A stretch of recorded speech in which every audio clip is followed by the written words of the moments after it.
This show is much more than just waxing. It's a movement to empower women to heal and thrive, all while shedding guilt and shame along the way. Have you ever wondered what conversations unfold behind the closed doors of a wax room? Well, wonder no more. We are here to bring those intimate, exciting, and unconventional discussions to the big screen. Each wax strip tells a story, and every story deserves to be heard. So welcome to Wax Room on Air, where we're peeling back more than just wax strips. My name is Choc. I'm your host and coochie connoisseur. Welcome to Wax Room on Air. My name is Choc, coochie connoisseur, God's gift to waxing, and your favorite waxer's favorite waxer. But I'm also the host of this podcast. Y'all, today is our premiere episode. I don't know if it's going to be number one, the first one we put out, but it is the first one that we recorded, and I'm so super excited about it. Yay, us. We're finally here. We finally got our shit together. Ew.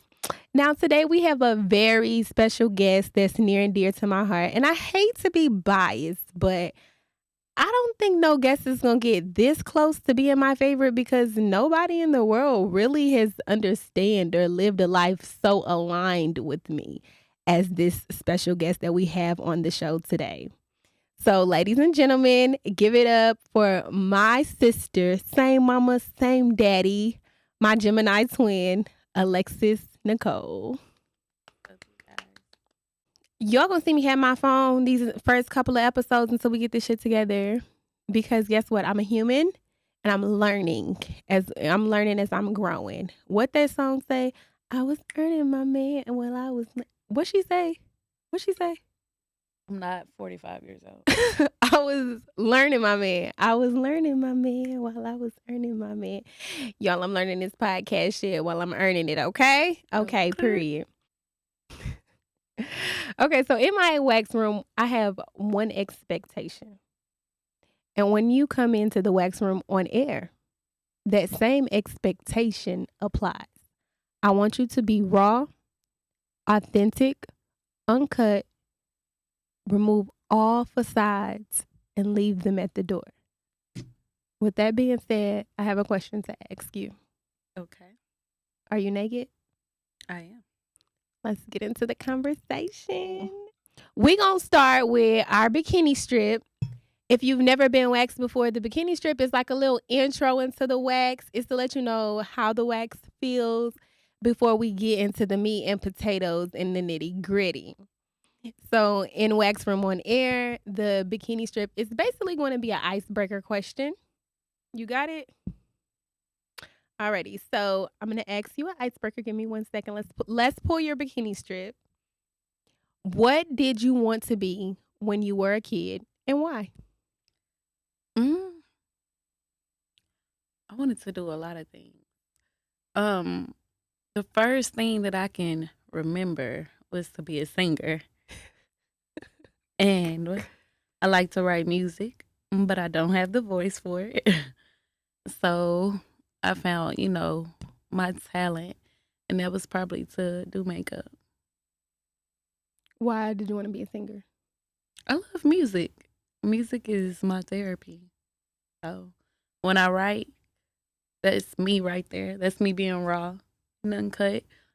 Speak my feelings out. Things that I don't know how to verbalize, I can put into my music. And it's only right if I sing it, but then I'm going to scare y'all away.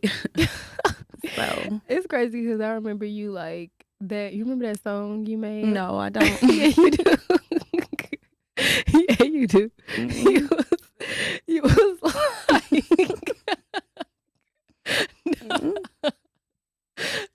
No, I don't. You do remember that song. That's why you cut me off, dog. You was like, bro, chill. So I can't really see now. You was like, no, don't do it. Stop. Relax. You was like 5 years old, dog. Probably 4. You was like a money age. Mm-hmm. Talking about, why that man didn't give me a job. Look. Where did that song come from? Times is hard. You know what? Okay. Where did this all come For the from? authenticity of this podcast, I'm gonna be so real with you.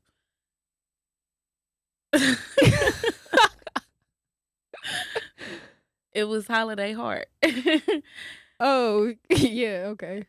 Yeah. So Did they sing that song on the movie? No, I wrote that. Excuse me. Oh, No. my bad. Give her her rights. Yeah, Executive producer over please here. do.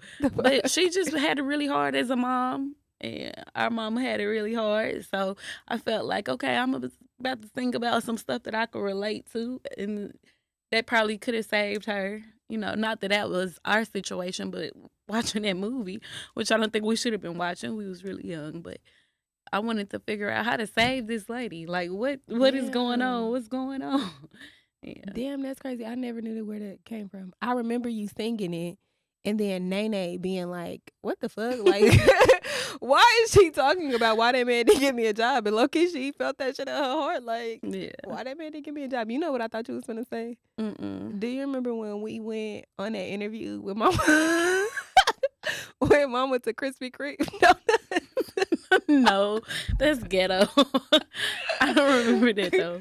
Bro, you don't remember that. We went on the interview right after I think it was after we finished. Do you remember them pictures we took when Your we had memory is elite. Like, damn, no. we had on like them terry cloth dresses. They was white, pink, yellow. It was our Easter pictures. Bro, you have to remember that. We had the pink balls in our head. No. I remember the picture. I don't. And Mama had a pink tank top. Why was she trying to work at Krispy Kreme? Because I guess she needed a job. That's what I was getting at. I thought you was going to talk about that. So she didn't get the job, is what you said? No, fool, she didn't get the job because we was in there playing and acting a fool. Oh, wow. And she blamed us. Like, when we got in the car, she was like, y'all the reason why I won't get the guy. No, I don't remember that. Wow.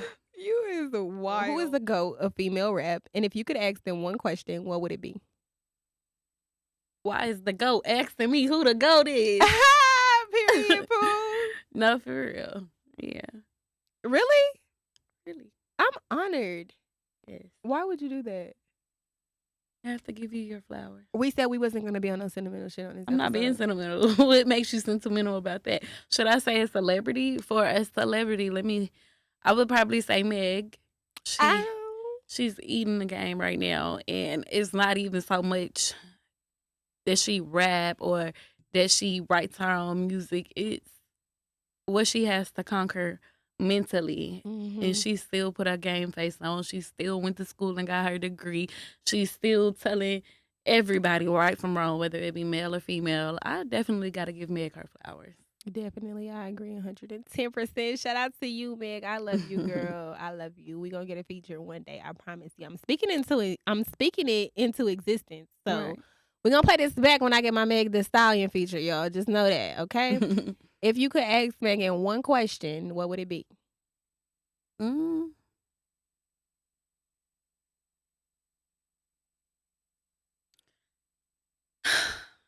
How was the dick? Oh, nigga, party? No, fuck no. Oh. Money bag. Whoa, wait, that's news that I didn't know.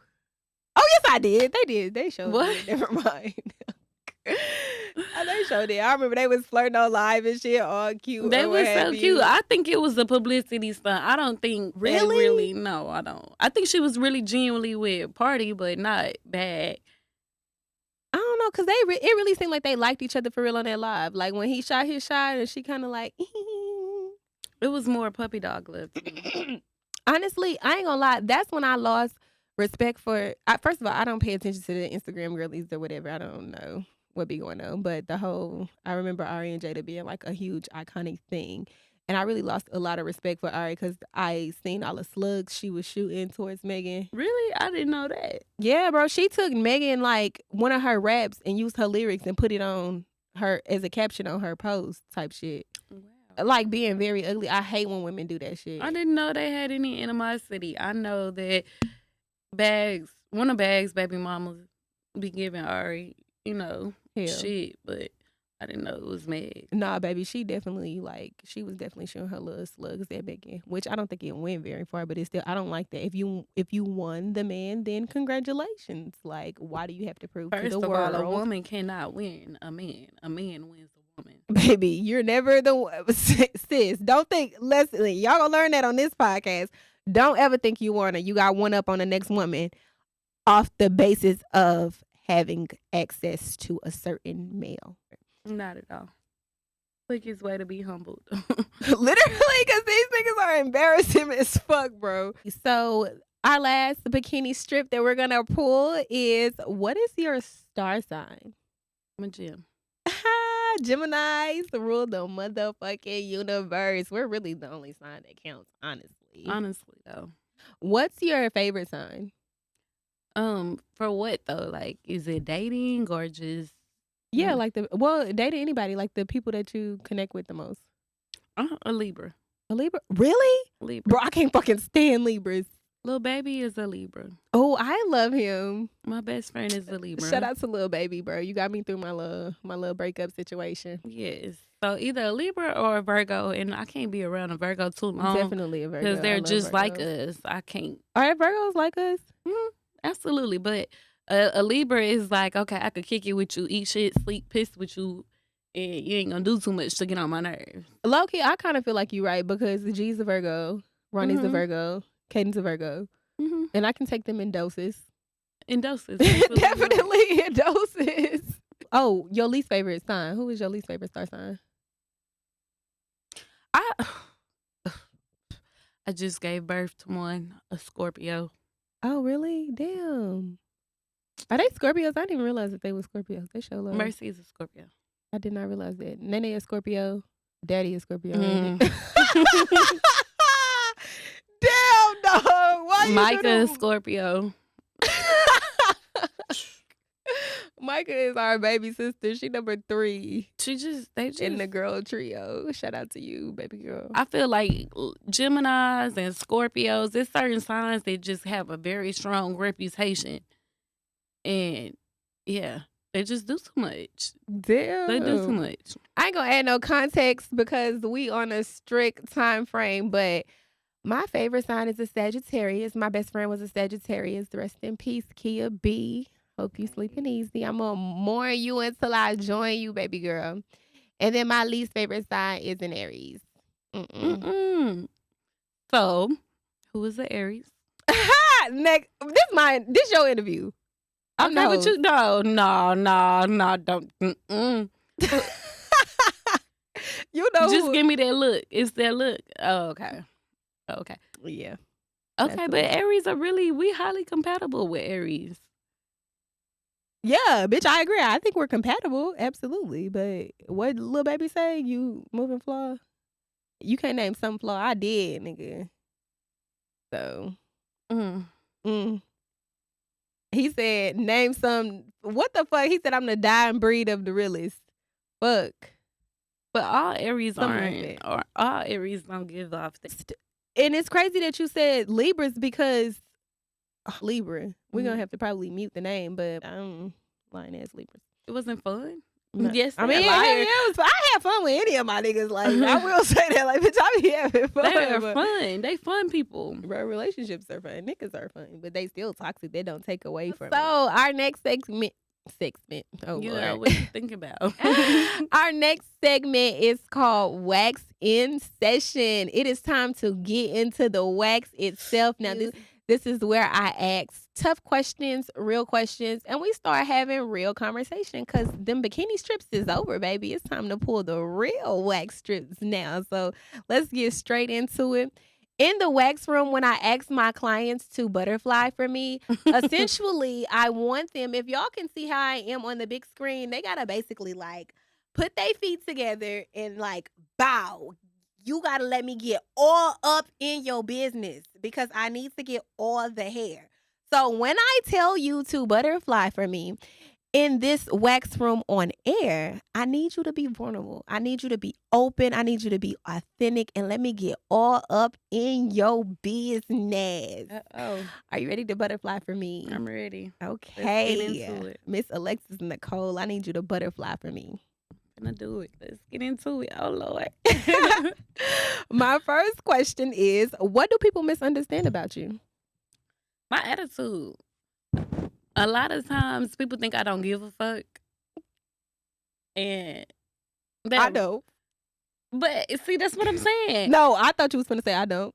Like you don't give a fuck.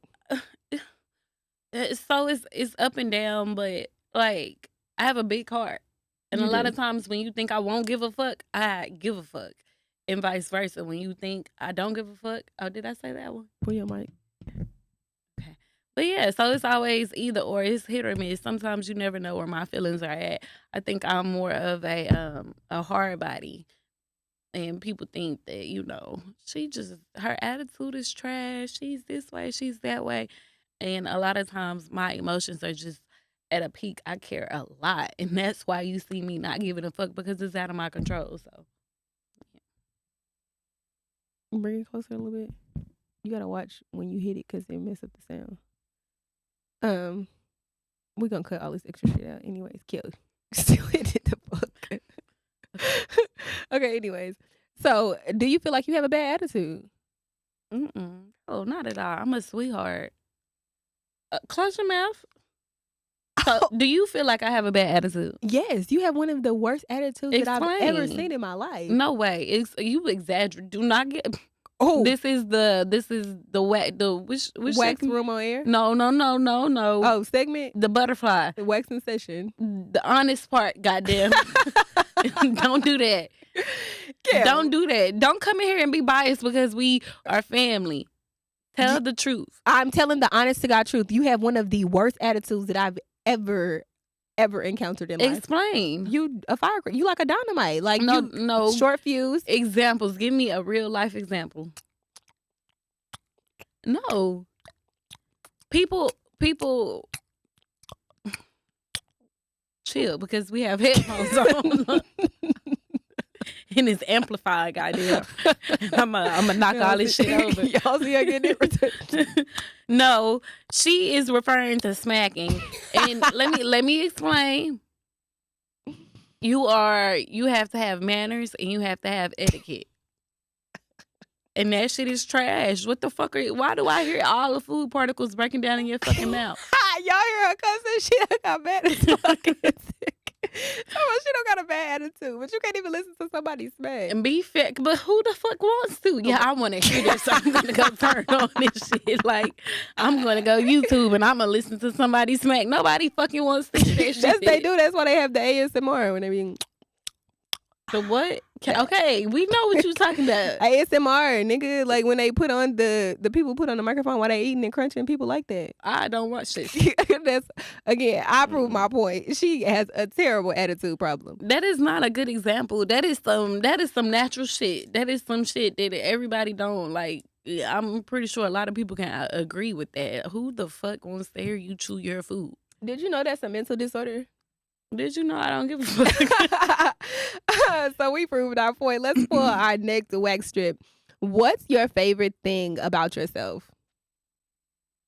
I'm really authentic with myself. I'm secure with myself. And I feel like I wasn't always like that, but I grew to know myself. I know now my limits, my boundaries, what I can handle, what I can't handle. And nothing in this world could make me stir away from that. I love the fact that I'm true to me. Yeah, you absolutely are true to you. Me and Tamara was talking about that when she was doing my nails. Like, you gonna walk in the room, you gonna own it. It don't matter what my bank account look like. It don't matter what clothes I got on. It don't matter what celebrity or whoever. Cause who are you? I'm the celebrity in this motherfucker. I definitely am. This world revolves around me, literally. I love it. Yeah, I agree. That's one of my most favorite things about you too. Beyonce got a song where she was like, you know what part I'm finna say? Not flaws and all. Please no. No, bitch. She like, my mama taught me good home training.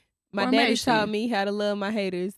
That's formation? My sister, I don't know, bitch. It's probably formation. It sounds like formation. But yeah, I love formation. My sister taught me how to speak my mind. Oh, that's school in life, is it? I don't know. I love Beyonce, so I'm going to throw it every way I think it is. But thank you. But that part of that song really hit hard for me. She was like, my mama taught me good home training. My daddy taught me how to love my haters. Oh, okay, yeah, that's my formation. My sister taught me how to speak my mind. Say what's in your motherfucking mind. Sis. Oh, no, that's and flawless. And my man make me feel so goddamn you fine. You wake up flawless. Okay. Ew, shout out to my man, bitch. I don't have one. I was going to say, please. Yo, I am single as a motherfucking Pringle out here, and Valentine's Day is next week. That shit is crazy. But anyway, So you don't have nothing lined up? Nothing at all. I promise I don't. I got a little date tonight, though. A little hot date tonight. Is that why you declined me? When? Earlier?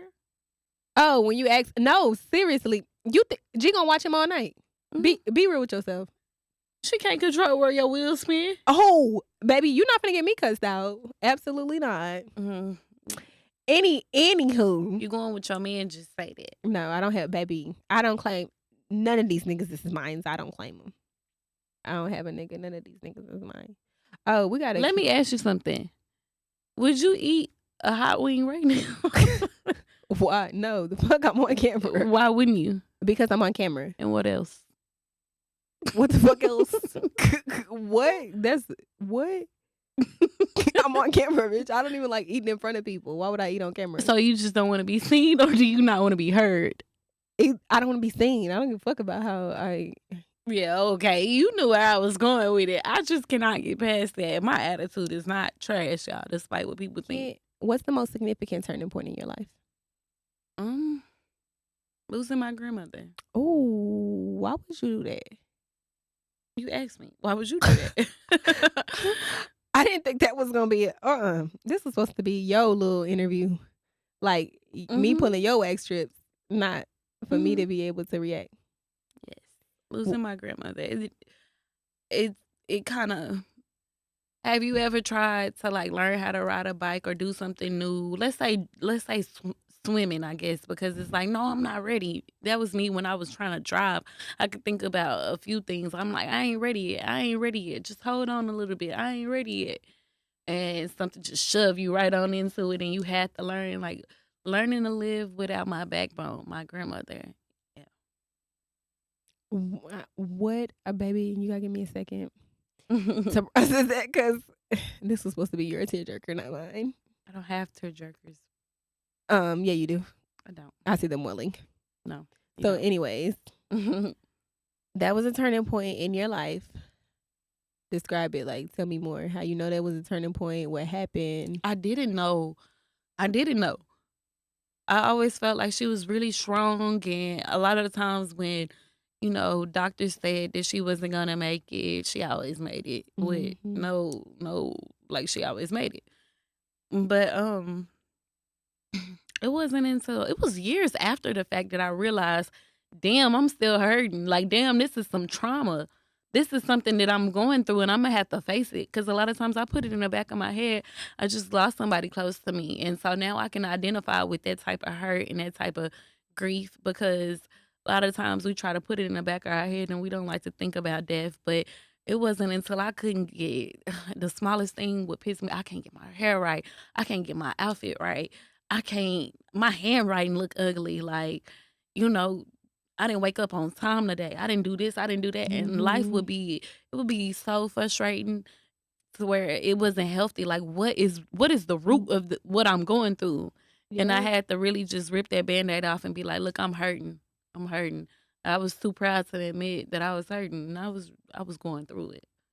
I would always be scared. Like, every time we ride the bus home, I always thought, like, okay, this is the last day. Like, we gonna get here. She gonna be gone. Anticipating the day. Absolutely. And that was that was most of high school, but especially my senior year. And she didn't go, thankfully, while I was in school. It was after I graduated in September. Where were you at when you found out she died? So I was a senior, and I had my schedule broken down. I only took 4 out of 8 classes every day. I didn't realize that she died at the beginning of your senior year. She passed a few weeks into my senior year, and it changed my whole life around. You know, senior year supposed to be fun. Like, we supposed to go all out. This is, you know, this right before I graduate and life get real, but life got really real that year for me. Shit. And I was actually at school, and I only took 4 out of the 8 classes, and I think I got early release around 11 o'clock. Girl, by 3 o'clock, the normal time to get out of school, nobody had came to pick me up. Oh, you were still at school. Nobody came to pick me up. And when they finally did, I went in to have an attitude. Like, where the hell y'all been? But Everybody was quiet. Nobody said shit.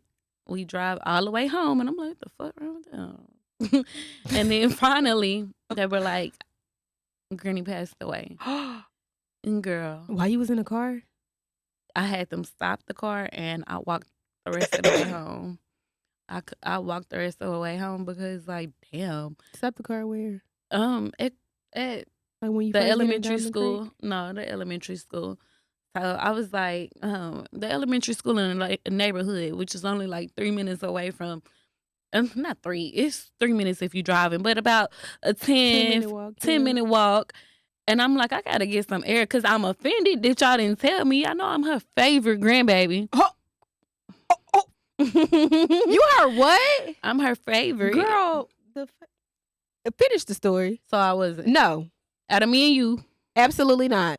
You personally were closer to Granny than anybody. Like, you were closer to Granny. But when it comes to favorite, I was her favorite. I'm G's favorite. I'm Nanny's favorite. You can have all of them. I'm Mama favorite. I'm Daddy favorite.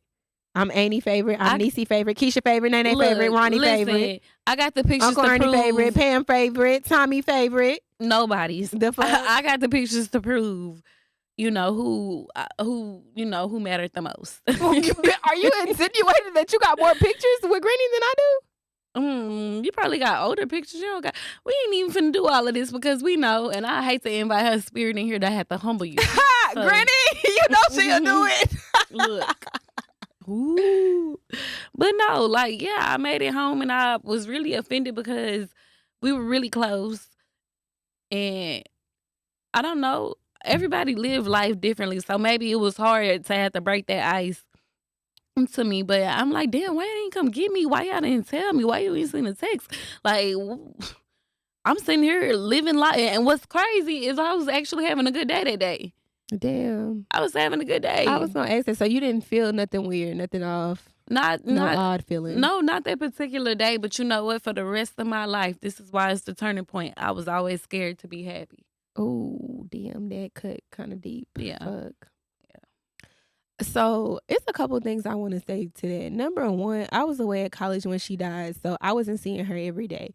I'm kind of still there mentally. I'm in college. I don't see her every day, so I just don't see her every day. I don't think that she's in the graveyard. Mm-hmm. And I don't think that I can ever really come to terms with the fact that she's in the graveyard because there's so many things that like I would have asked her or whatever. I do take the time now to anything that I would have asked Granny, I try to ask G, I try to ask Nanny. Yeah, hell yeah. Absolutely. In fact, I want to kind of like create a book of advice or whatever, like asking Nanny and G things that kind of forward thinking, like in 80 years, yeah, when they not here no more, in 100 years when they not here no more, what questions, like what advice would you give? For instance, I ain't married yet, so it's like maybe I'll experience, hopefully, prayerfully not, I don't experience a divorce, but still ask Nanny, what are your thoughts on divorce? Still ask G, what are your thoughts on divorce? Or especially G, like what's your, or both of them now, but especially G because she lived it her whole entire life.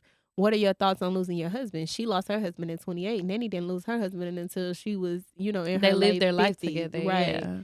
So it's like, what advice would you give to somebody who has lost their husband to death and then to divorce? Like, I kind of want to get their advice now so I can go back and read it later in the times where they aren't here anymore. Because that's what I miss the most about Granny. Like, she taught me how to make smothered potatoes, and I would listen to her like, oh, you got too much water, put a little oil, put a little pepper, put everything in there. Like everything in this seasoning cabinet in there or whatever. And it just be shit that be going on that I wish I could ask her. We don't have forever. Yeah. I was thinking that like how I was taking pictures of everything that we doing, getting ready to elevate and step into this next level of life. I'm like, it's never until the person is gone that you realize, damn, I ain't got no video of this person. I can't hear their voice no more. I ain't taking enough pictures. I need a picture of this and that and that and that. Like, loving your people while you got your people here. Absolutely. It's crazy that you say that because I had just a few videos with Kia. We took a lot of videos and pictures and stuff, but I remember like being in high school, people would be irritated that I would like take pictures and stuff like that. Every time I go out, I'm taking pictures. I'm the picture taking person. Stop, pause, don't eat that wing. We finna take a picture. Mm-hmm. And a lot of people would get irritated with that. And like we was saying earlier, you know how you don't give a fuck. If you like to take pictures, you gonna take your pictures. You don't give a fuck what nobody I was say. thinking that while you said that. I'm like, girl, I'm gonna eat my wing. Hold up.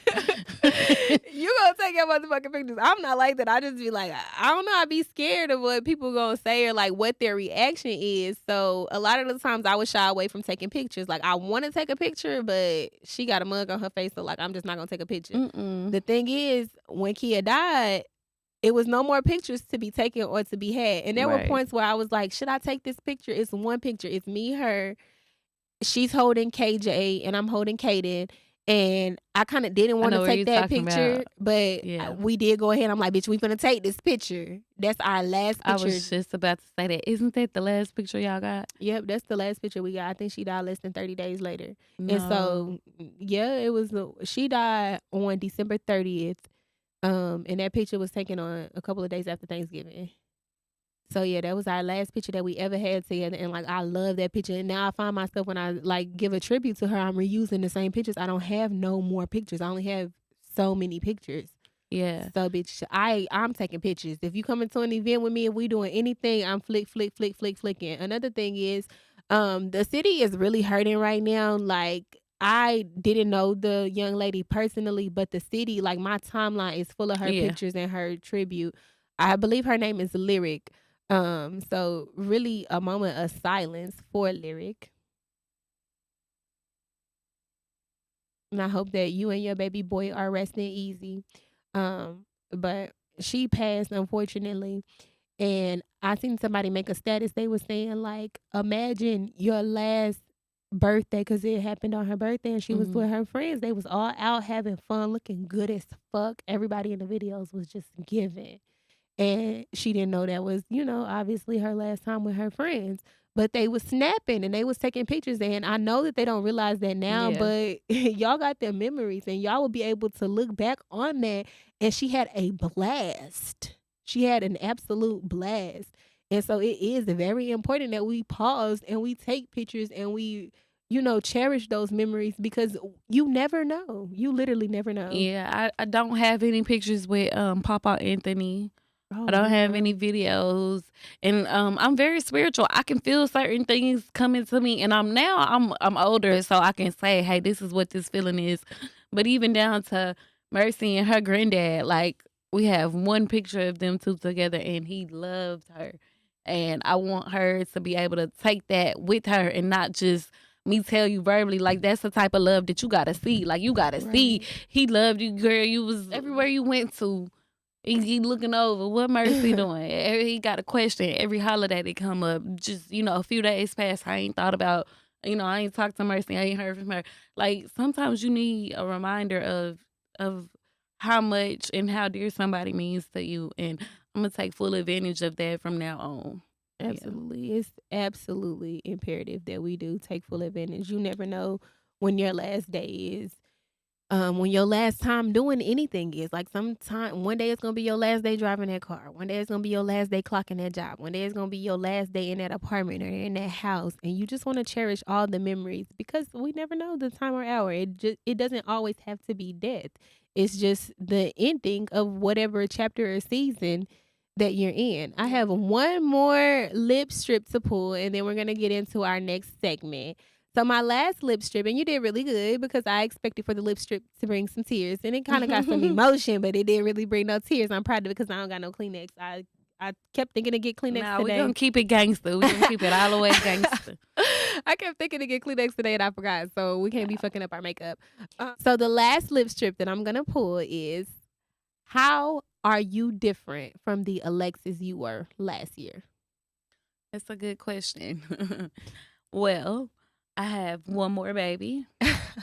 One more reason to get up and go get everything that I aspire in life. The motivation is there. I am highly motivated to get everything me and my children deserve. I a lot of times we think and we ponder on what we want to do, but now I'm all about the action behind what I'm about to do. I got 3 kids. Like, I got to do this. I got to do that. I got to do this. I got to do that.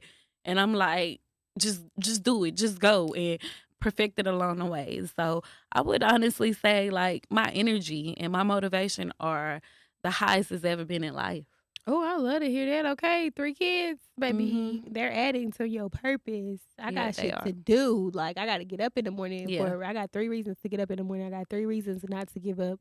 One of my favorite quotes, and I'm gonna end this segment with that, is I don't know it word for word, but it's something along the lines of why the fuck would this happen to me right now? That was just went out of my head. What was we talking about? Oh, kids. Okay, bam. So one of my favorite quotes is something along the lines of like, find one reason to hang on when you feel like giving up. All you need is one reason to hang all you need is one reason to hang on and keep going. It only takes one reason. You find one reason and you can continue through that reason can help you get through whatever you're going through in life. And when you have children, each child is equivalent to a reason. Okay, Shakespeare. Okay. And sometimes, like, I got 2 kids. I have 2 sons. Sometimes I only have 2 reasons to get through what I'm going through in life, but them 2 reasons are gonna get me to my next season. Yeah, it's never our only, baby. Them kids right there, they'll do it for you. If nothing else, do it for you. Kids will definitely do it. I lied when I told y'all this the last lip strip. Oh God. Now, let me tell y'all, just to give y'all a little bit of context. When I'm in that wax room and I'm ripping, there's this one lip strip that I gotta lay, right? I gotta get in there. I gotta use all the force, and I'm gonna pull that mug up, and ooh, it have some people howling. I'm talking about howling to the moon. They be feeling all them roots rip up out their skin when I'm pulling that lip strip. So I'm getting ready to pull that lip strip for you. Are you ready? What you got now, Choc? Do you have siblings? And if so, how have they affected your life? I do. I have 3. Younger sister. She give me purpose in a way to where, like, me and you the oldest, and we basically twins. We not even a year apart. We got the same zodiac sign. Pause. Why the fuck did you feel the need to tell them that I was the oldest? It's not a secret. When you be trying to say we the same age. Listen. But now we getting closer to 30, you want me to be the oldest. Okay, anyway. How old you gonna be this year? 29. I'm still in my 20s, baby. 29 and fine in my motherfucking 25. prime. That was the bar, bitch. That was 25. 25. Ew. Okay, anyways, we the same star sign. But yeah, we the same star sign, and I feel like, you know, we box in there together, but we've always had that thing, no, I'm the oldest, you the oldest, I'm the oldest, you the oldest, and yeah, I'm the little sister, but I'm the big dog. You hear me? I am the aggressive one. I am the one who don't give a damn. And I've always taunted her, Precious, all my life. Like, yeah, I'm the big sister. I might as well be the big sister. I'm the little sister that got a problem with you if you fuck with my big sister. Like, you know. Don't make me go do you want me to go get my sister for real? Yeah, I'm all of that. But now I'm way softer. I have a little sister. That's my little baby. She's so much younger than us that I look at her like another daughter. Like, this is my baby girl. Right. And so she's basically my first daughter. I would have 3 daughters. And so, you know, I love me some her. And then Deuce, I got my Deuce baby, and he is a monster. He's a monster. He keep me going. He keep me on my toes. I actually have kids his age, and he brings a whole new meaning to my life, as in, like, this is like another reason why I gotta keep going. Like, the family is getting full. We got more life out here. You know what I mean? We do. And here we go with you. Lip strip. Keep on. That's the lip strip. I see them tears welling. Girl, I don't have no tears. I am too gangster for tears. I don't know why she want to see okay, me cry. anyways, go ahead, Deuce. No, I'm on you now. I just feel like you the mother that I lost. She gangster. In a way, like, you know, when we didn't have our mom to call for so many times, you the mama I gained. Mm. And you get on my damn nerves. Y'all, this whole time, she don't do nothing but nag, nag, nag, nag, nag, nag. But I seen an Instagram post today, and it was like, remember, your big sister is the only woman in the world that wants to see you doing better than her. And you know, I don't always feel like that's true. I'm really big on women empowerment, so I know there's another female like that who's big on sisterhood. But when it's actually same mom, same dad, she rooting for me. She hard and keep her foot on my neck because, hey, she's rooting for me. She want me to be better than her. She want me to learn from all of her mistakes. Who, you know, she learned from our mother's mistakes and their mother and their mother. Like, this is where it started. Like, and that's, you the mom, you the second mom to me. Definitely. When you say that, like, that really just struck a nerve for me because I do remember, like, not knowing how to wash, and, like, we was talking about reasons earlier, like, you was my reason, like, I don't know how to wash, but Imma figure this shit out, so I wash our clothes out in the sink, like, with Yeah. fucking game, because we need some clean clothes to wear to Yeah. school. I learned how to cook tacos. That's one of my favorite things to cook. Like, one thing about me, baby, I'm cooking tacos. What we eat for dinner this week? I don't know, but we do know it's gonna be some tacos on that motherfucking meat. Yeah, 1 out of the 7 days, maybe 2. Maybe 7 shit. We eating some tacos, and yeah, I definitely feel like you got up there and did what had to be Yeah. done for us in a way where we don't know how we gonna do it, but we gonna do it. We gonna definitely learn how to do Yeah. some shit, and we gonna leave that there because I'm pulling your lip strips and you over here trying to pull my shit, and I really don't appreciate that. I told y'all I'm the big sister. Fuck you. But there is one question, one thing I wanted to bring up, and you didn't go there. I really appreciate that about you. Like, you are a very positive person. You look at things in a positive aspect, in a positive light, and I really do respect that about you. But it is something that I realized I had to check myself and I had to check my heart when it comes to that question. How many siblings do you have, or do you have siblings, and how have they affected your life? Mind you, I love my younger siblings. It's new for me. Like, I really do feel more of a parent than I do a sister because of the fucking age gap. Like, when people be like, "Do you got a 20 sister?" years. I be like, "Yeah, one." Because Yeah. Micah is 20 years. Naturally, right. Yeah, like, she's 20 years younger than us. Like, I feel like that's my child. And again, Deuce and Mari, the same age. They like a year shy of each other. So Right. I feel like They a year shy, but mine's the same. I got one younger than him. Nah. And then he has no plans to stop. First of all, let's start there. But that's why we finna get into the nitty gritty real quick, and then we gotta wrap this up. So, I was gonna say, so did you see Micah and Daddy yesterday? Actually, they went to the Daddy Dirty Dance. Oh, yes, so I'm gonna post cute. them in a little bit. They were so cute. Micah looked like a little princess. She looked like Cinderella. So this time, like, it was easy to digest. I was so happy. I shared the post or what have you. But they actually, it was a post. I got him blocked. It was a post. Yeah, G made the post. Pass that over here. Oh, I didn't even. I don't follow her. Yeah, because you be doing hood rat shit with your hood rat friends. I definitely do. I'm glad you know. So you got everybody blocked. No, G's not blocked. Just don't follow her. I don't want to see old people shit on my timeline. Yeah, what they always sharing something about God and the kids. Happy birthday, sending chain letters and shit. Happy birthday to their kids. They really forwarded to 20 different people and shit. Nah. If you're my sister, go and tag 20 other sisters. You're a child. Meanwhile, I'm on Facebook trying to figure out how to get this money by tomorrow. Like, nah, you can keep all this shit. You're childish as fuck. So the Daddy Daughter Dance, like, this year, it was great. It was cute. The first Daddy Daughter Dance that Micah and Daddy went on, I don't remember exactly what I was going through in life at the time. I don't think me and Daddy were talking a lot. Like, we've been bumping heads lately since he's been released and has came home. But I remember, like, G sending me the pictures, and she was so happy and so excited because they look great. They look dapper. I mean, we are a pretty, like, attractive family, okay? But I wasn't happy. She sent me those pictures, and I remember at the time I was in a relationship, and I cried. Were you pregnant? No. It was just what made you cry? We never got that. And I remember sitting in McWater gym, like, playing on field day and everything, and this is supposed to be your lip strip. Don't worry. Like, I will always want him to come to recess And I would think that, like, and back then, obviously, I just learned about manifestation like a year ago, so or 2 years ago, whatever. I'm lying. I learned about manifestation in 2020, so that was what 4 years ago. Crazy, you been manifesting your whole damn life. I guess it's just unknowingly doing it. Fuck, I was a loser.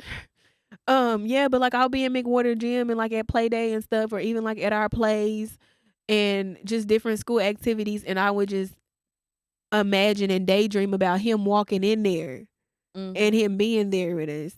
And then obviously they've been doing daddy-daughter dances for years. So we would get like at school, you know how they pass out the PTA flyers and things like that. Anytime they would pass out the daddy-daughter flyers, I would just throw that shit in the trash immediately because we ain't going. We not going. Yeah. Our daddy in prison. We not going. So it don't apply to me. And to see her have that access to him, it was weird. I ain't gonna lie, it was not a good feeling, and it was like fuck. And I eventually came to terms with it because I was in a relationship and we were planning on getting married. So I was like, I'm gonna get my daddy-daughter dance. I'm gonna be able to get my daddy-daughter dance beautiful at my wedding. Like, it's gonna happen. Ew.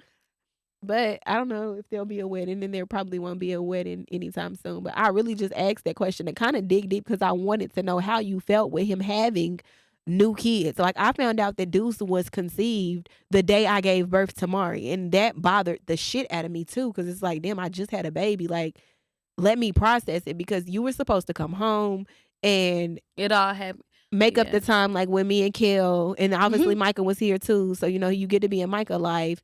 And bitch, it wasn't what I expected. Like, I don't know. Like, it just wasn't what I was expected, bro. So having new additions added, and I don't feel like the first project was complete, it be feeling weird sometimes. I ain't gonna lie. Well, a lot of my life, I feel like I wasn't honest with myself in a way where I didn't know I was hurting. And so I just feel like a lot of times I ain't even gonna say I wasn't honest with myself. Shit, I just didn't know I was hurting, and I didn't know how bad the trauma was until I realized life ain't had to be what it was. But instead, I let to simply say, every single time this man has had another baby, I've had a baby. Say with Micah, with the exception of Deuce. No. Oh no, I do. Right, Micah and Kaden, and then Deuce and Mari. You're right. I'm talking about me. You too. Money in 2016, no. In 2016, I was pregnant and miscarried. And wow. Right, I held Micah while I was pregnant. I held my newborn sister while I was pregnant and miscarried my baby after that. And then with Micah and Amani, my son, they're 2-3 years apart. Yeah, they're not far from each other. And then obviously got pregnant again. Mercy and Deuce, or either Yomi and Deuce, however you want to put it. Every time he's brought another life into the world, I brought a life into the world. So a lot of times I feel like the parts where we are new and experiencing life, this is supposed to be like us having kids, and you get the big moment in your life has always been shined on some other shit. You know what I mean? So the daddy-daughter dance was the smallest of what I could experience. Really? Actually. Yeah. I feel like honestly, I'm at a point where now, I've had kids with somebody who, he ain't perfect, but I be damn if he won't die for me and mine. I be damn if he won't wake up and Mercy laughing in his face and he laughing at Mercy face, and they can't wait to be around each other. You're not what you're born into. You get the chance to fix that. And I ain't fixed a lot of shit because they both hoes, goddamn. But I ain't ever got to worry about how my baby gonna feel at the end of the day, or how, I know damn well that I rewrote history. I absolutely agree with that. Especially just like with the physical presence, because like I was telling Tamara earlier today when she was doing my nails, he taught us. Like, I gotta like big shout outs to my father. And we just speaking raw and authentic. This is how the conversations go in my wax room. he was the best father that he could be given his circumstances. For those of you who don't know, my daddy served 24 years in prison. So there was a lot of times where he was in prison and, you know, money would be tight. And so I remember him telling our G, like, Mama, don't give me no long johns. Mama, don't give me no socks. Don't give me no new shoes. Like, really went without. Like, make sure my girls got anything, what they need. That's a general. If I can speak on a general, that man is a general. For real. Like, I will go in here and I will suffer. I will make this shit work. Mama, just make sure my kids, even if it's them, ooh. And it's not even the everyday life. Like, we outside the pen. No, we in the pen, and I'm already going without. But I'm going to go without even more to make sure they have what they needed. Now, don't get me wrong. I do feel like, you know, he was wrongfully convicted.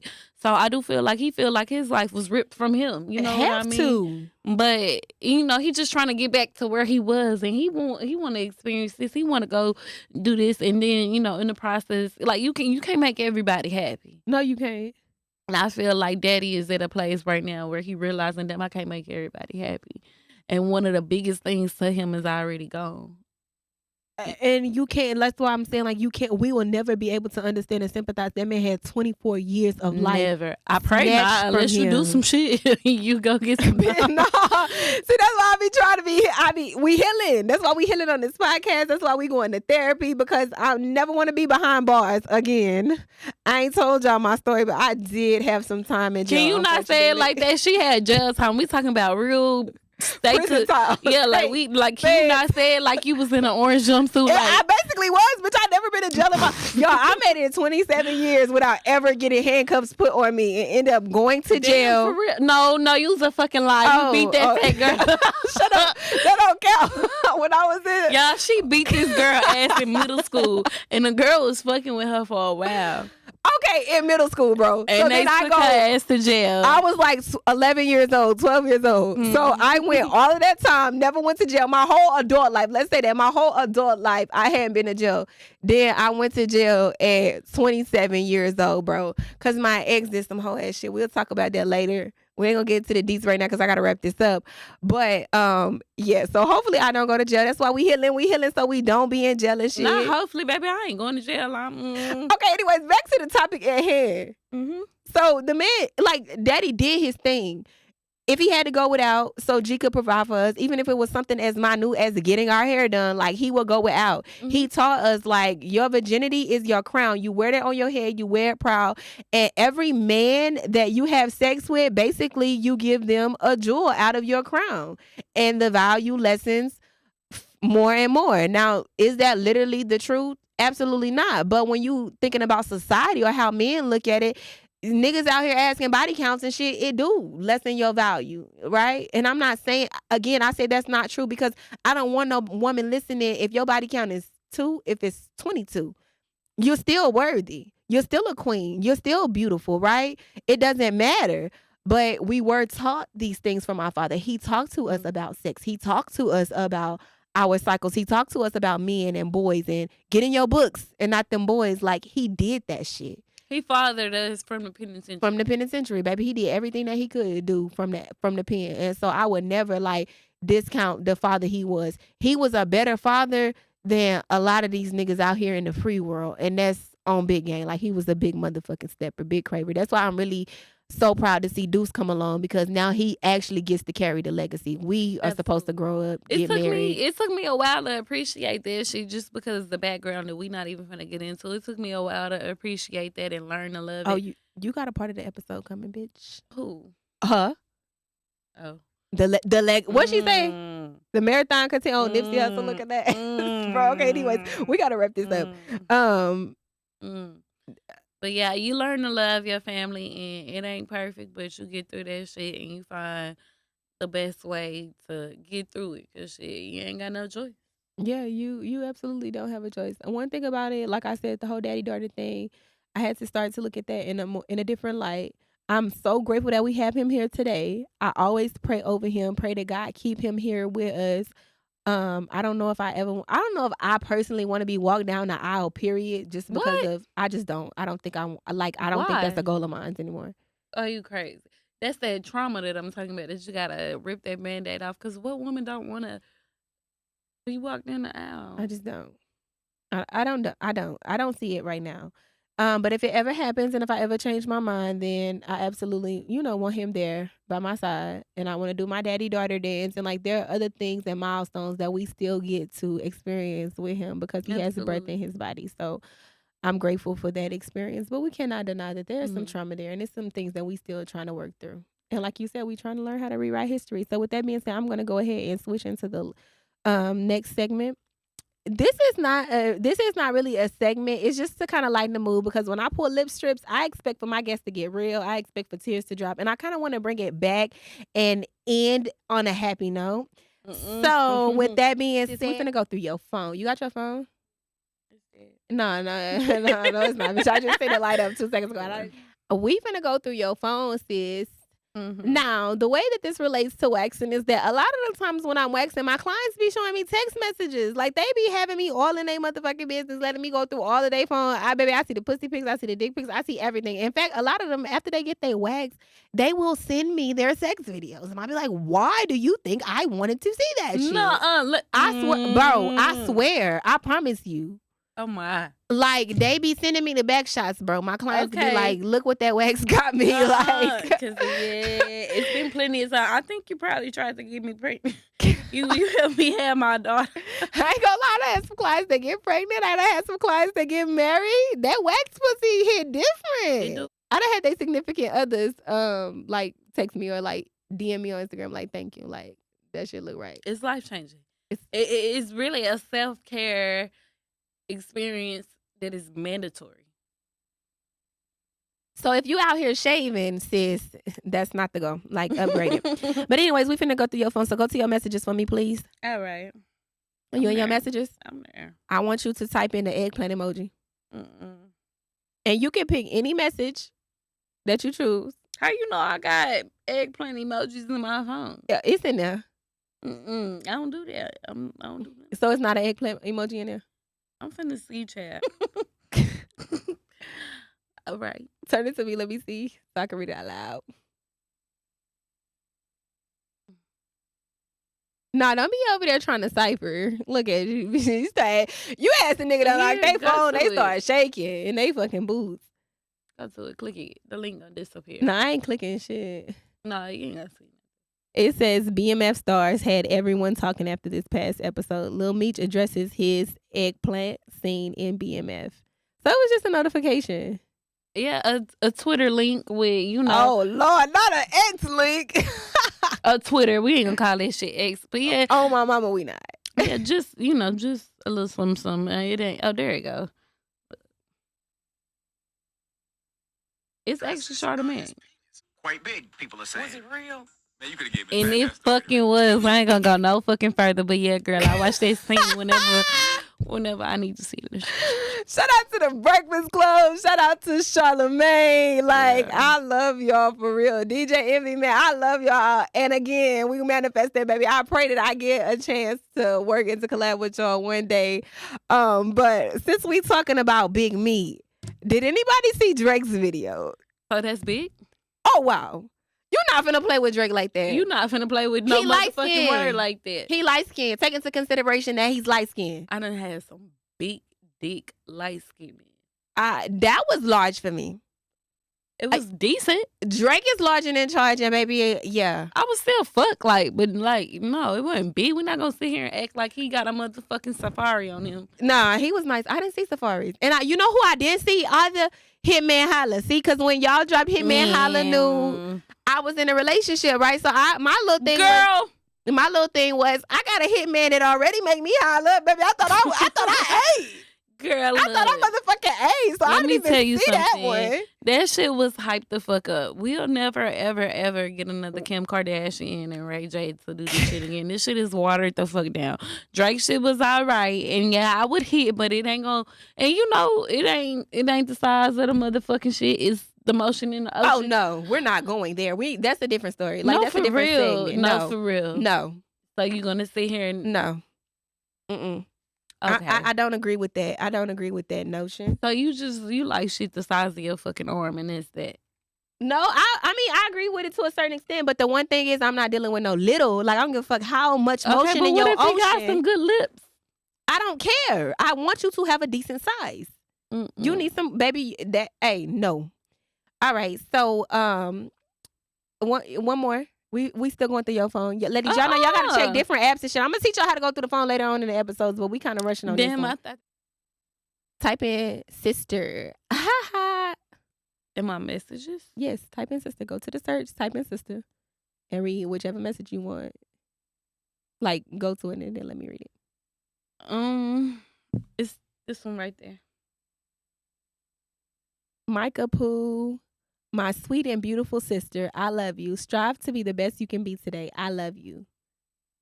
You bitch. You raggedy bald-headed bitch.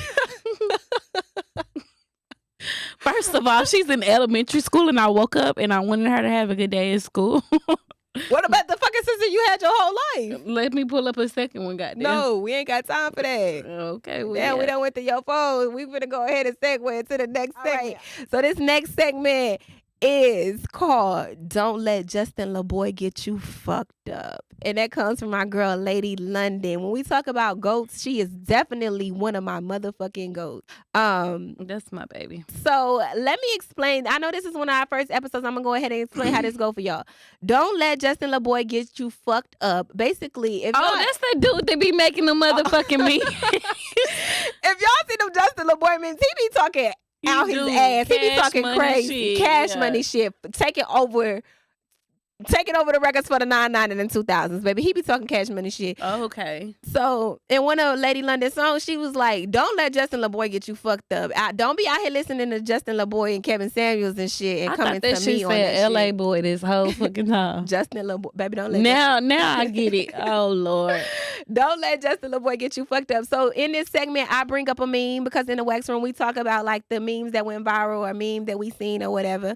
So, I'm going to go ahead and read off a meme that we got and we're gonna talk about it. So this particular meme comes from poetic_style on Instagram, and it says, I never knew niggas came to each other as men. I'm in some deep shit right now. Let's get into it. Sis, have you ever had a nigga come to another nigga as a man? Like, y'all be trying to act like women are the ones that are unplayer. Let you do some shit to a nigga. Do some shit to a nigga. So much fun with this. Do some shit to a nigga, goddamn. Hell yeah. So in fact, I like it. I aim to do it. You're crazy as fuck. No, I bitch. like that shit. I get anxiety. Armpit starts. I don't get in trouble by a motherfucker. I told you I'm the superstar. Hell no. Yeah, I love that shit. So what you want to know? The tea? Have you ever had a time where a nigga came to another nigga as a man? And well, let us hear about it. You gotta be quick though. Ooh, I ain't gonna say no names, but one of them has recently passed away. But me and him, this is my first love. We were on and off, off and on, and I was at the point where like, damn, this shit ain't getting no fucking better. And I'm the type of woman to where I understand that I have to keep myself. I have to remain with a certain poise than a man. So just because a man do something to me, don't think that immediately calls for revenge. But goddamn, I do up the scope if it's necessary. And so I was at the point where I was like, let me up the fucking scope. You getting over on me. Let me get some get back. And I got my get back. And the nigga told. What the fuck? How he tell him? He texted him. And told him what? Oh, I was fucking with Alexis and she came over here and keep your fucking mouth closed. What was homeboy's response? The man you was with? I mean, we got back together after there. He didn't really give a fuck because, like I said, I'm this type of woman. I'm not going to go do it off the rip. Like, oh, this is just the shit that I do. But yes, when No, I don't always cheat back either because I'm still a fucking lady. But I was at the point where I was just like, I had enough and, I'm a lady, but I ain't dumb, goddamn. And if you want to move like this, I'm going to move like that. And, every action has a reaction, goddamn. And so I was at the point where I'm finna fucking react. And so I had a reaction with this man. When I move, you move. Just like that. In the cut with my twin. I'm his fucking twin, basically. Baby, I'm a reflection of you. I love when they when No, that look, Yo came out with that yeah. song. I'm a reflection of you. And so I basically got me some get back, and the nigga was like, and didn't look so high. It ended up how it transpired. It was like I got my get back, and it was good too. But it was like, this ain't where home at. Yeah, it don't never really be worth it. I did have it was fucking worth it. That's not what I said. I said it wasn't home. Goddamn. Bitch, you're wrong. It was fucking worth it. That's some big shit. That was some good shit. I had fun, but I miss I love this person. Sex ain't better than That's love. What I mean. That's what I mean. It ain't worth it, like nigga. Like no, it was fucking worth it.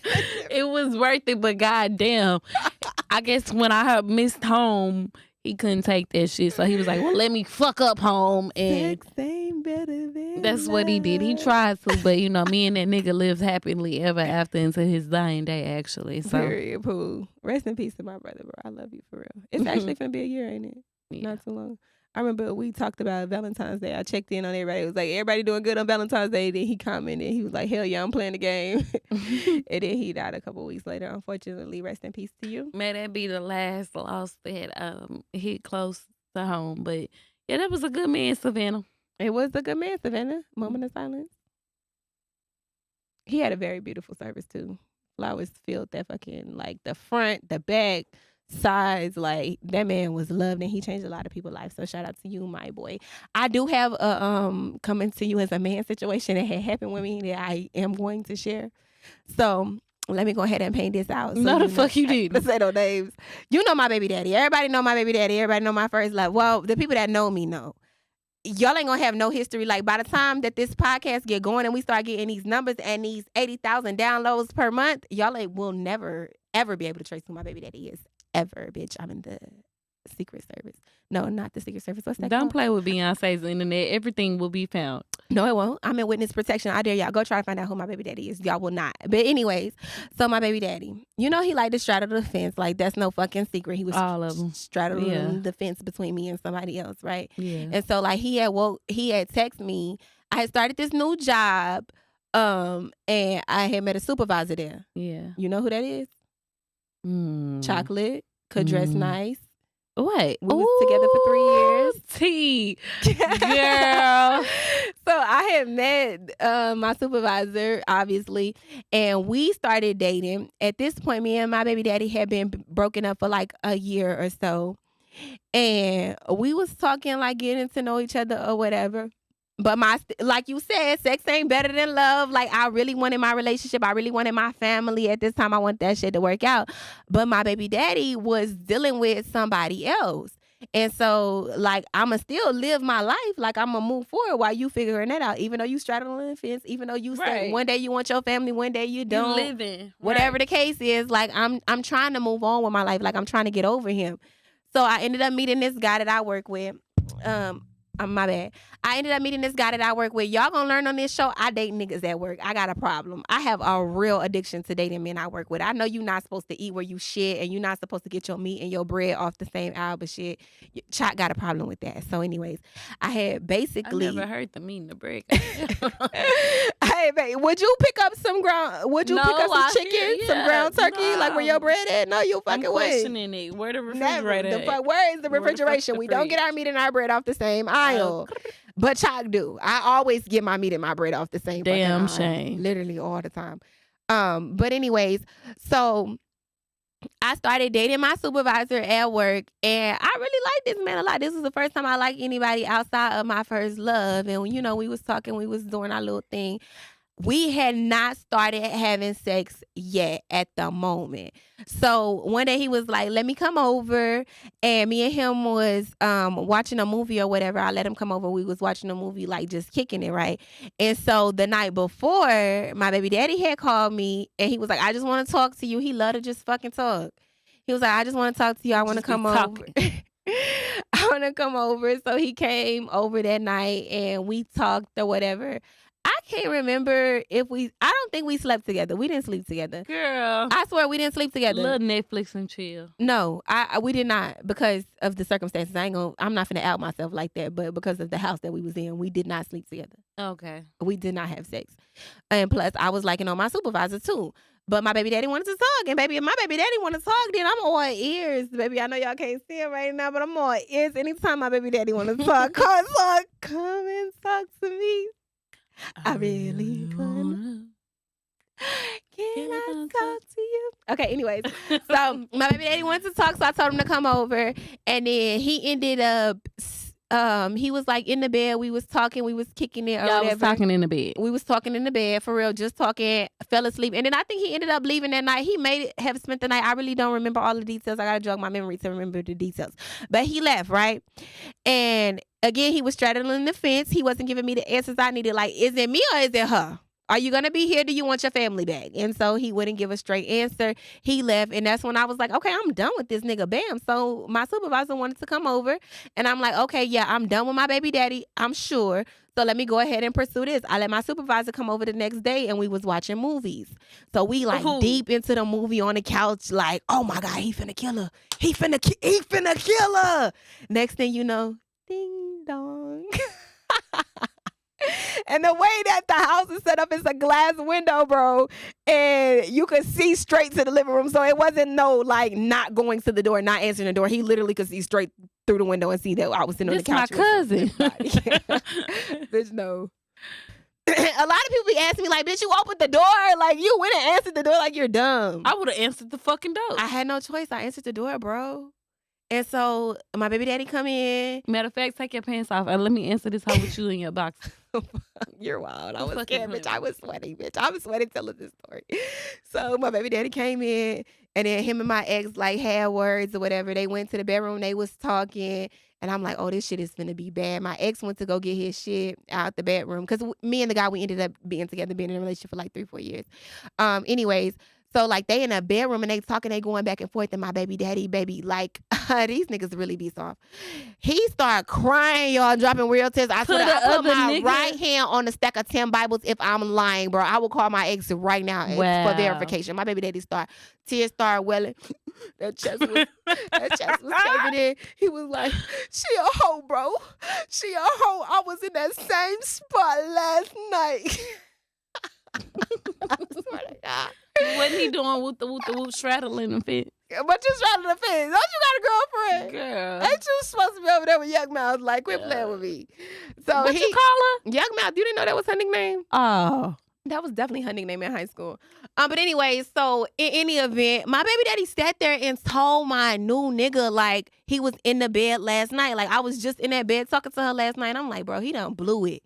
I'll never get this nigga, bro, ever. And so then my baby daddy left and, like, got his stuff together. He left. And it's crazy because, again, he didn't even tell me he was coming over. The night before, he told me, like, we're not going to keep our family. So that's when I got the green light now to move on with my life. And then you have a change of heart in the middle of whenever, and then you come over like you finna come save it. And it's a nigga here. Yo bad nigga shit. Can I tell you something, though? Go ahead. When you said, have a man ever came to another man, this is not the first situation. And I didn't think you was going to say this situation. I thought you was going to say one of your most recent situations. Oh, no, we're not doing that. I ain't ready for that. No. It ain't that recent. It was about a year or two ago. But it was a person and their wife. And they, they did the same shit. Like, how many fucking times you going to do this shit? Wait a minute. What? Girl. What? We can cut it out. Oh, okay. Hurry. No, I wouldn't talk about that, but we will. I'll get on that. We gotta of course we bringing my So how many back, fucking times did you? Oh, a lot, a fucking lot. So, anyways, let me go ahead and wrap this. Let me wrap the Justin LaBoy segment up. So he cried. He ended up leaving, and so then I asked the guy I was pursuing at the time. I was like, "So is that done? Are we through?" And he was like, "Nah, man, that nigga hurt. He just hurt. I know what it looked like for a nigga to be hurt, bro. That's why he started crying and shit." because he loved you. You was his first love, and he wanted you to be untouchable. He never seen himself losing you to nobody else. So I understand. And the way that went, me and him ended up being in a relationship. We was together for 3 years and lived happily ever after until it wasn't happily ever after no more. But my baby daddy definitely came to that man definitely came to that nigga as a man. He definitely did. And ain't stopped shit. And ain't stop a motherfucking thing at all, period. We gonna move on to let me see it. Let me see it. Bend over, let me see it. Okay, so in the wax room, after I finish waxing, most of my clients want to see the results, baby. They be all in my mirror, bent over, twerking. They ask me to take a video. They be taking videos. They be sending it to their men's and their women's and everything, baby. How you like this? They be wanting to see it. So that's where we get this let me see it segment. And it's basically just our sex talk for the podcast. I'm going to go ahead and read y'all the meme, and we're going to get straight into it. So the meme says, okay, first of all, it's by Niglove, Nighlove on Facebook. She said, good dick will make you eat his ass eventually. She said, good dick will make you eat his ass eventually. What you feel about that, sis? I'm a grown ass woman. I'm gonna leave it at that. What that mean? I'm grown. Okay, so will good dick make you eat his ass? Yes or no? Would you suck your man toes? I will absolutely suck some toes. I have sucked some toes. Would you eat ass? I can't answer that question. I don't know if I eat ass. I just feel like if I'm involved with you sexually, you my person. Right.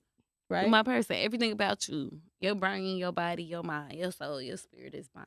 Can I be honest with you? I didn't think that was gonna be your reaction. Clearly, I don't know you the way that I think that I know you.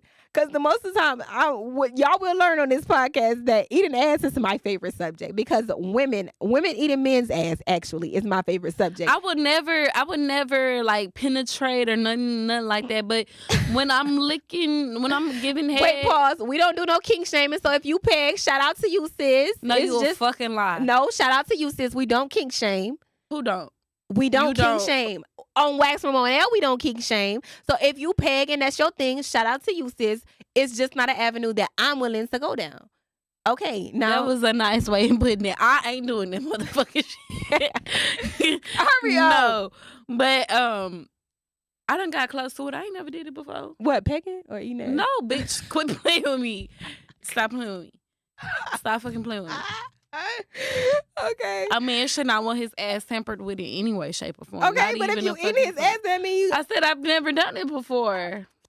I've never done it before. You sucking that asshole. But okay, I have a very long tongue, so when I'm giving head and I'm sucking balls, ain't no telling what I'm touching. But I'm not gonna go for it off the rip. Like, let me eat your ass, and I'm spreading his ass how he was spreading mine. No, that's not what the fuck I'm doing. He over here like eating a nigga ass. I be eating niggas ass. Nah, that's not he what just we ate doing. my ass. He want to switch. Now I'm eating his ass. Eating his ass. What? And a lot of men be eating fucking hairy. I'm not doing all of that. Come get waxed. If your asshole hairy and you want your ass wet and you want your ass ate, you need to come to the Choc factory and let Choc wax you. So like, you wax men? Absolutely. I wax plenty of men. I have plenty of men on my books. Oh, well, let me send somebody your way. Yeah, send them my way. I wax that booty hole so you can get that booty hole licked. And no. No. But for real, eating ass is one of my favorite subjects because it really just you like your ass. The action of it. Don't. I'm not talking about me. I'm talking about men. Like women reaction, it just be so crazy. So we're gonna talk about a lot of ass eating on this. Do you know women that eat ass? On this podcast? Yes, absolutely. That's how at first. I ain't gonna lie, my views about eating ass have changed because at first I was like, fuck no, like I'm never doing that shit. In fact, I was kink shaming. And then one of my clients came in, one of my favorite clients. I love her, baby. She on a subscription. She paid that money every month at the same time, faithfully, even if she do not come. So one of my favorite clients came in. She got on the table. I'm over here mixing the wax or whatever. And before I know it, she was like, I ate some ass today. She was like, I ate my husband's ass last night. Bitch, what? Wait a minute, like, what? Did you brush your teeth? You didn't even, she just went straight into it, yo. And when I tell you, she gave me detail after detail. And like, after hearing her side, one thing about my clients, like, I'm biased when it comes to my clients. So now if she eating ass, then eating ass is okay. So she went into the story, and I'm like, oh damn, like it's not as bad as I thought. So my views on eating ass has really changed. It really has changed. My views on eating a man's So ass in have other changed. words, she inspired you. Girl. Shut the fuck up. So the next segment is called Trauma Dump. Alrighty. So in my wax room, we do a lot of trauma dumping. We come in, we talk about mama issues, daddy issues, baby daddy issues, just a lot of the things that we haven't been able to heal from. Child molestation. There are a lot of deep abortion, child laws. There's a lot of like deep things that we talk about in my wax room, and they just come in and they lay it on the table free. It's an easy space. It's a free space. It's an open space. I have prayed with my clients. I have cried with my clients. I have went off on people with my clients. Like whatever y'all need me to do, I'm gonna be there for you.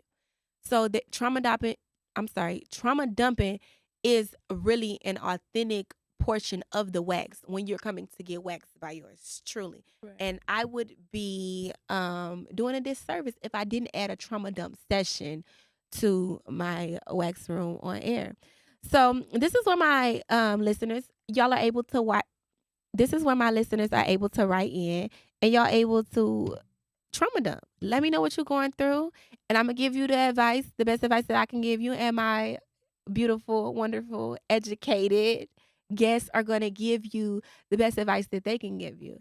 If you have a trauma dump story that you want to share with us, make sure you send it in to M like Michael Craver. That's CRAV as in Victor, ER at waxroomonair.com. mcraver at waxroomonair.com, and we will get your story read. And let's get straight into the trauma dump. She said, I've been talking to this guy for 4 months. We started as friends, spending a lot of time together like a couple. His daughters join us for trips. We act like a family, but he doesn't want to put a label on it. I feel unappreciated considering all I do for him. I'm thinking of distancing myself, but not sure what to do. We started as work buddies, hung out a lot, even with our kids, but I always end up in the friend zone. I met someone else recently that I could see myself being with, so I asked him about a relationship. I think she's talking about the first guy. She said, so I asked him about a relationship, but he said he wanted things to stay the same. So I basically cut him off that night. What should I do now? I'm going to let you answer that. So she cut the first dude off. Right, because he basically friend zoned her again. So she asked when she confirmed, what should she do? Right. So, like, did anything change from when she friend zoned him? Like, is he trying to come back and, like, No, she didn't say that. She can get that contact. She basically saying, like, he keep friend zoning me, then I met somebody else, and before I get this other guy a chance, I asked him, like, let's be in a relationship. The dude was like, no, let's keep shit how it is. Well, yeah, my thing is date them all until somebody is sure about you. Oh, I like that. We ain't got to be sexual. We ain't got to be intimate. I'm real private. I'm grown as fuck. I know there's risks that we take when we, involve sex. If you already involved with one romantically and depending on how strong the feelings are, I go for exclusiveness. I'm not the type of person. I know it's 2024 and everybody got a roster, but that's not me. I love to have some exclusivity in my relationship.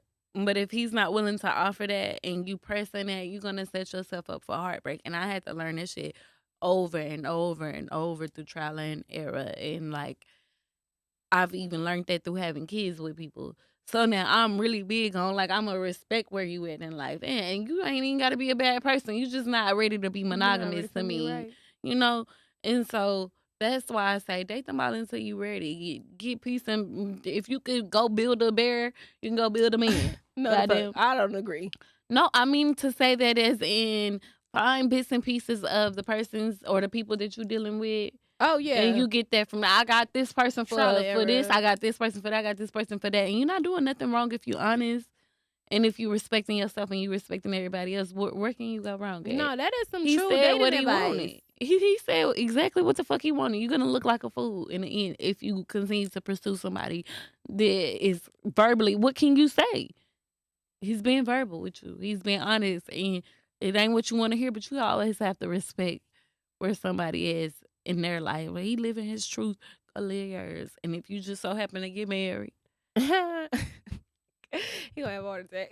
That heart gonna stop just like Donnell Jones. He told her that this not where he want to be, and then he seen her at the coffee shop with old dude and was tweedle. Well, how you do that? Tweedledee. He was twiddled in outside of the thing. I didn't know it was a video to that. Yeah. To that song, absolutely. He told her like, go be with who you want to be. This not where I want to be. We gotta break up. And then he walked past this coffee shop or this cafe or whatever, and she's in there dating another man, and he get his feelings hurt. So again, I do agree with dating them all.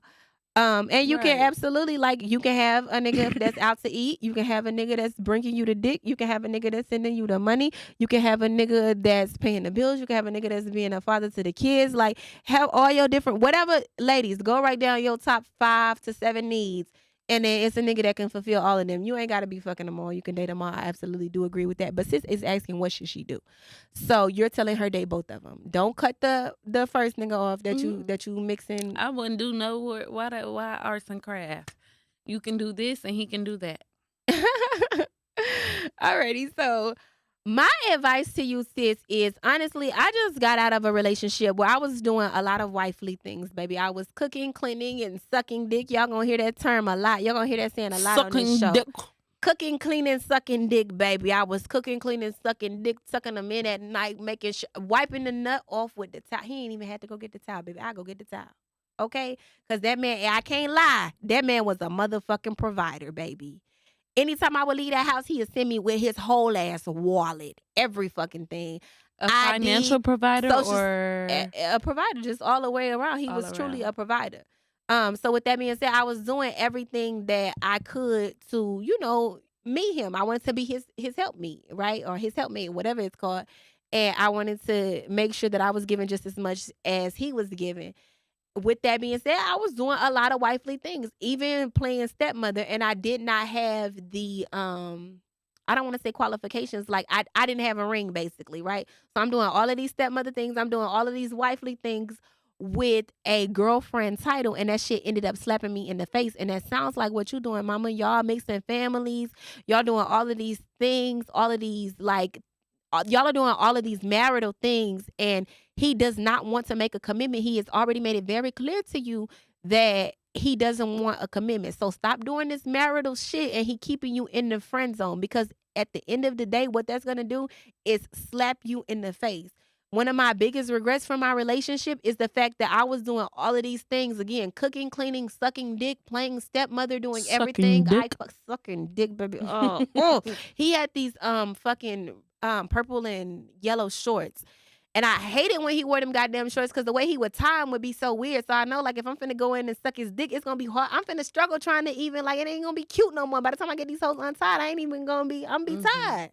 I hate it. But okay. Yeah, I hate when he wear them damn shorts. But anyways, like, I made sure, like, do he need his dick sucked after he in this Zoom interview and these people done got on his nerve and they done stressed him out, baby? Let me suck that dick. Let me make sure that I'm making you happy, that I'm pleasing you for real. I say that jokingly, but seriously, for real. That's what I did. That's why you gotta suck dick for yourself. I could clean suck dick. I was sucking dick for my baby. I get wet, baby. I could nut off of sucking dick. Okay, I don't want to go there. But anyways, again, sis, one of my biggest regrets from that situation was I did play stepmother. I did do all these marital things for a person who I never ended up being married to. So again, stop doing marital shit when you have a girlfriend title, and especially when he has told you that he wants to keep things how they are. He does not even want to be in a relationship with you. He's not even committed to you. I would not keep chasing him. I would not keep asking him for commitment, and I would absolutely date them all. And what about the stepchild? You probably already built a bond there. I would kind of like step back until y'all get married, because that's another thing. If y'all break up, baby, you ain't got no rights to them kids, and I really had to go through that. Like, I had to learn how to distance myself from my stepchildren, and I never had closure with them. I never got, like, I remember when we was breaking up, it was one time that the baby was over there. And I'm pretty sure, like, me and daddy having it rough, and I probably will never see him again. So I hugged him. Oh, we said we not crying. I'm not doing no weak shit on this episode. I knew that was probably my last time seeing the baby. So I changed his diaper. I kissed him on the forehead. I hugged him. And I was praying that wasn't my last time seeing him, but it was. Actually ended up being my last time seeing him. So I did get a little bit of closure, because I kissed him before he went back home to mom. But I didn't get closure. I didn't get to tell my stepkids bye or nothing like that. Really, I talked to my stepdaughter a little bit after we had broken up, and she So told did me, everything like did y'all break up like in a nasty way? "Oh, Like that was a fucking atrocious breakup. It was so fucking atrocious." so that was the end of the stepchildren, the children that you built the bond with. So to tell, to trauma dump, what would you say as far as the, the stepchildren? Would you like it's too late to go back now? I mean, not really. I just feel like she need to step back. She overplaying her part. Wait, and continue your relationship with them kids once you get a ring. Because again, if he decides to leave you today, you don't get no closure with those children, and it's gonna hurt the same, and you're gonna miss them the same. Like, you just overplaying your part. So I would agree. Continue to date them both. Understand your position. Never let a nigga tell you twice that he don't want you. He done already told you he wants you to be a friend. So be his friend. That's cool. If you getting good dick from him, continue to get good dick and put a period there. Quit trying to idolize and dream and think of all of these things that he's gonna do. We be like potentializing these niggas and they never hit their full potential. They never hit kinetic. They always have potential energy. They never hit kinetic if you've been in science class. God damn. So stop giving these niggas the potential energy if they're not showing you the kinetic. I hope that makes sense, sis. Honestly, to wrap this up, what I would do if I were in your shoes is I would date them both and I would stop overplaying my part and giving him wifely energy, and he's telling you he say you just a friend. Mm-hmm. He say you just a friend. So just be his friend. Date them both. Absolutely date them both. Mm-hmm. This last segment is called Ouch Bomb. At the end of all of my waxes, I put this beautiful product on my clients called Ouch Bomb. It's healing to their skin. It protects their pores. If you know anything about waxing, you know that you are not supposed to have sex 24 hours after your wax. You're not supposed to, but a lot of y'all do it. I know y'all be doing it. I be doing it. That's when I want to do it. Hey, did you see this? Let me see it. Okay. But anyway, so with Ouch Bomb on there, it's actually it got coined a nickname called Sex Bomb, because if you put Ouch Bomb on at the end of your wax, then you are able to have sex with Ouch Bomb on there. But essentially, Ouch Bomb is a healing ointment.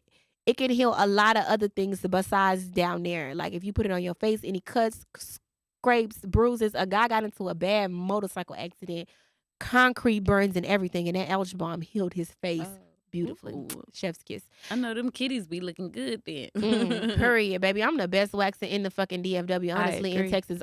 Honestly, in the world. I'm literally your favorite waxer's favorite waxer. I promise you. I use the top. Not even trying to be funny, but not fucking for real. And I got the receipts to fucking prove it. But I'ma save that. Literally the best waxer alive, and I use the best product. So again, Ouch Bomb, Ouch Bomb. It's a healing product. And again, we're healing on this podcast if we do nothing else. So I'm going to read some healing advice, and we're going to give our closing thoughts and get on off of here. It is also from social media. I don't know which platform, but the person's name is The Real Main Feeling. Everything is spelled correctly. The Real Main Feeling.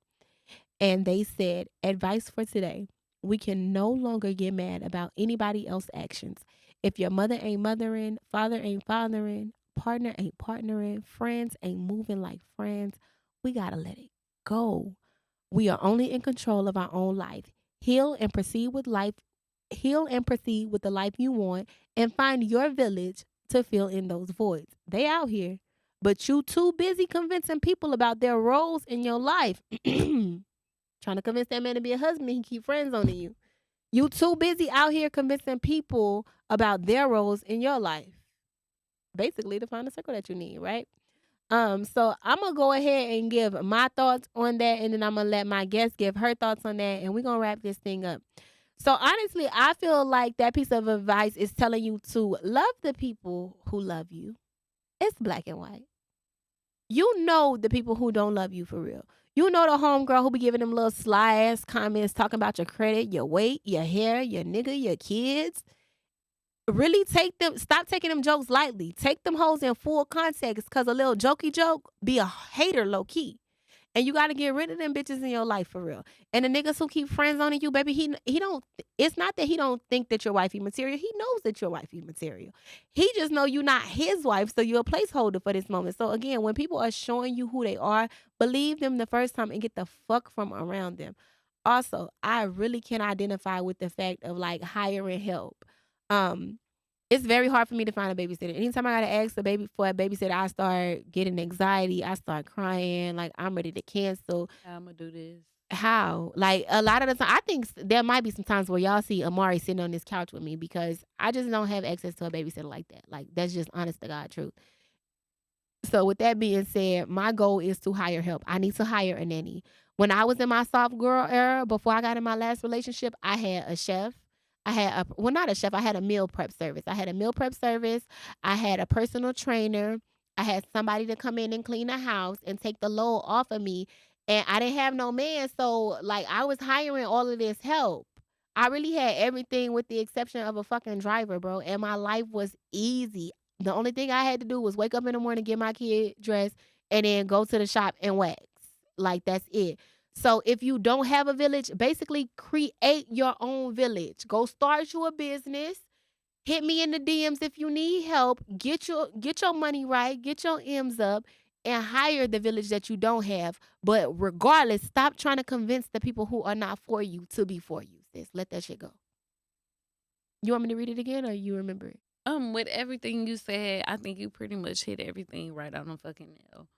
There's nothing left to say. You did everything that needed to be done with that. You know, you can't force some shit. And it don't matter what it is, you can't force it. No. You want nothing but purity in your life.